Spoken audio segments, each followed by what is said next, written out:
Assalamualaikum warahmatullahi wabarakatuh. Yang terhormat Ibu Asnawati, Eshut MSI selaku dosen pengampu mata kuliah bioteknologi. Sebelumnya saya ucapkan terima kasih atas kesempatan yang telah diberikan kepada saya. Baiklah, pada kesempatan kali ini saya akan mempresentasikan jurnal penelitian dari Heni Puspitasari, Fatardo Zutri, dan Winda Purnamasari yang berjudul Respon Perkecambahan Benih Padi Varietas Lokal Kabupaten Padang Pariaman Hasil Iradiasi Sinar Gamma. Oke, selanjutnya masuk ke pendahuluan. Padi atau yang sering dikenal dengan nama latin Oryza sativa L. adalah salah satu tanaman serealia terpenting yang ditanam di seluruh dunia. Padi merupakan makanan pokok di sejumlah wilayah, terutama Asia, dan dianggap sebagai komoditas penting yang paling strategis karena terkait erat dengan masalah ketahanan pangan, ekspansi ekonomi, lapangan kerja, serta norma budaya. Di Asia, Cina menjadi negara penghasil beras terbesar pada tahun 2022, sedangkan Indonesia tercatat sebagai negara keempat penghasil beras dengan produksi 34,6 juta metrik ton beras di area seluas 11,40 juta hektar. Nah, menurut Abdelnour tahun 2020, konsumsi beras dunia diprediksikan mencapai 763 juta metrik ton pada tahun 2020 dan akan meningkat menjadi 852 juta ton pada tahun 2035. Slide selanjutnya adalah latar belakang. Latar belakang. Produksi padi di Indonesia terus-menerus menghadapi tantangan, seperti perubahan iklim dan degradasi lahan. Untuk menghadapi tantangan-tantangan tersebut, dilakukanlah beberapa upaya. Salah satunya adalah dengan melakukan pemuliaan tanaman pada salah satu padi jenis varietas lokal dengan memanfaatkan teknik mutasi. Tujuan pemuliaan tanaman ini dilakukan adalah untuk menghasilkan varietas baru yang memiliki sifat unggul sesuai dengan tipe daerahnya.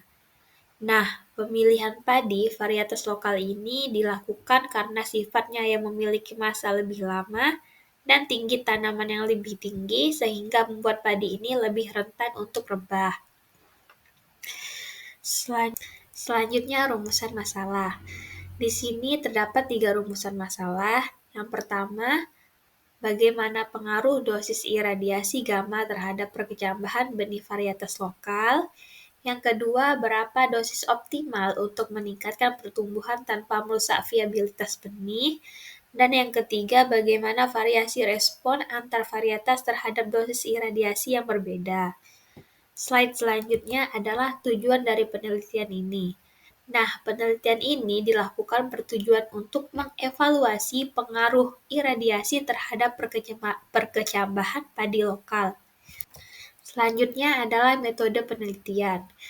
Nah, penelitian ini dilakukan di Perbatan Jakarta dan Lab Desiminasi Padang. Untuk pengambilan sampel diambil 3 varietas padi lokal yang berbeda. Yang pertama ada Madang Pulau, yang kedua Putihah Papanai, dan yang ketiga Banang Kuniang. Untuk perlakuan menggunakan 7 dosis iradiasi gamma yang berbeda-beda, mulai dari 0, 100, 200, 300, 400, 500, dan yang terakhir ada 600 Gray.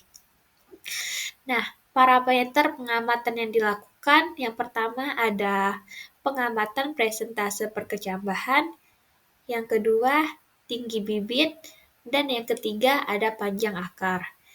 Yang terakhir ada analisis dengan menggunakan uji F dan Duncan. Yang selanjutnya adalah rancangan penelitian. Nah, penelitian ini didesain menggunakan rancangan acak lengkap dengan pola faktorial yang terdiri dari 2 faktor. Faktor pertama ada varietas padi lokal, Madang Pulau, Putihah Papanai, dan Banang Kuniang. Yang kedua ada dosis radiasi gamma mulai dari 0 sampai yang terakhir 600 Gray. Untuk setiap perlakuan masing-masing diulang sebanyak 3 kali. Dan yang terakhir adalah analisis data menggunakan uji F dan Duncan. Selanjutnya ada parameter pengamatan. Parameter pengamatan ada 4 yang dilakukan. Yang pertama ada pengamatan presentase perkecambahan. Yang kedua ada mengukur tinggi bibit atau tinggi tanaman. Yang ketiga mengukur panjang akar. Dan yang terakhir ada analisis statistik. Selanjutnya ada hasil dan pembahasan. Pada dosis 100 gray, meningkatkan percambahan varietas Putihah papanai. Dosis lebih dari 200 gray menurunkan perkecambahan, tinggi bibit, dan panjang akar. Nah, untuk dosis tinggi, lebih dari 400 gray, menyebabkan kematian bibit. Variasi respon ini tergantung pada varietas dan dosis yang diberikan. Selanjutnya adalah saran. Untuk penelitian lebih lanjut, diperlukan optimasi dosis dalam rangka pemuliaan tanaman. Baiklah, sekian presentasi yang dapat saya sampaikan. Kurang dan lebihnya saya mohon maaf. Wabillahi taufik wal hidayah. Wassalamualaikum warahmatullahi wabarakatuh.